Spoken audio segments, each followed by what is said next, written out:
The Putnam Museum and Science Center is affiliated with the Smithsonian, so you know it is highly regarded. Well, their newest exhibit is all about creating and building, and Rachel Mullins is here with the latest opportunity that you guys have set up.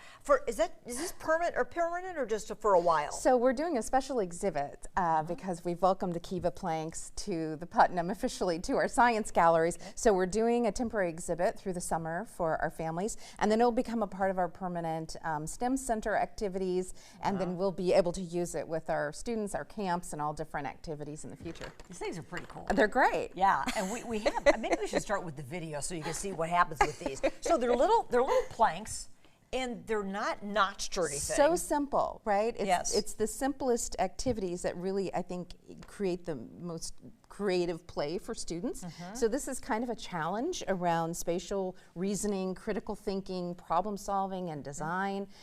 So many of the experiences in the space are just free play. There's about 15,000 planks that came with this exhibit. Wow. So it's about 3,600 square feet of build space. Different levels of tables and platforms, as well as just floor play. So we have these great kneeling pads if you want to get down on the floor. Here's an example of one of the towers being built. This spans about 20 feet. It's the tallest of the towers and incorporates about 1,100 of these simple birch planks. How do these stay in place like that, Rachel? Isn't that incredible? Yes. So that is a free build, and you'll see that on display at the Putnam.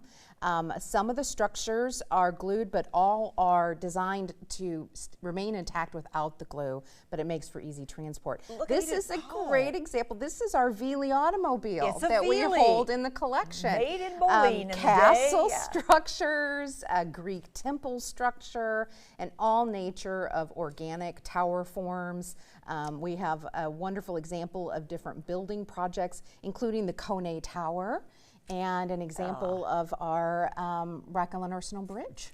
So do you think, when people approach this, especially the kids who are you're just gifted in that, they're going to get it, or are there lessons, or how am I going to learn how to build something on my own? Every day starts with a new building challenge, and so families can interact together, but there's also these great cards that are out throughout the space that are inspiration panels throughout the space on different building structures and forms.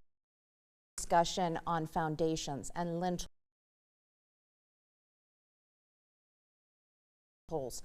cantilever systems. Cantilever systems. So yes, starts at the youngest ages and then really goes from there, so all ages can engage in this and enjoy the different levels of difficulty in the building challenges. Who came up with KEVA? What is that brand? So this is a toy manufacturer. This actually is a designer that created these, and then he's become full-time now with these, and there's various sizes. This is the basic planks, and then there are larger planks as well that are for preschool audiences that are like a large foam. So most of them are just exactly this size. Exactly. Yes. They're all a standardized building shape, and then you're challenged to make all different kinds of building structures and shapes out of the it's a challenge in balance. Yes. In some cases. Balance. Because teamwork. Yes. Because actually earlier we heard one clatter around. So Rachel was over here setting up for a segment. I heard crash bang, and it's like, oh, I think a KEVA tower just fell over. Right. Is that what happened? That's what happened. But so this, did you just build this today? No, not at all. So this is yes, this is mine. I just built this. We did glue this for easy transport. Yes. This is for live television purposes. Yes. It's glued. Right. This would be a more advanced challenge. That would be an example of a KEVA build. Yeah. Well, something extraordinary, not just a kid, but anybody here in the Quad Cities, they make something really amazing in the display space. Yeah.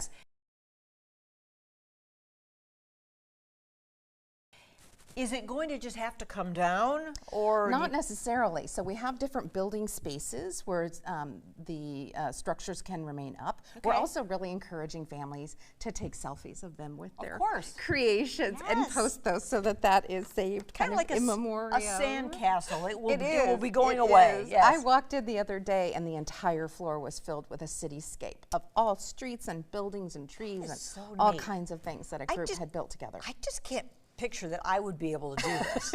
But if I was with some creative kids, I probably could. I could help them out. It's great, and it's actually been endorsed by our local building and trades. It was sponsored by Impact Iowa, Construction, Labor and Management Council, Tri-City Building Trades Council, the Associated General Contractors Association of the Quad Cities, sheet metal, electrical, all of our mechanical, all of our building and trades community came together to sponsor this exhibit so that we could start this work at the Putnam. That's brilliant. It really is. And so this is through the summer?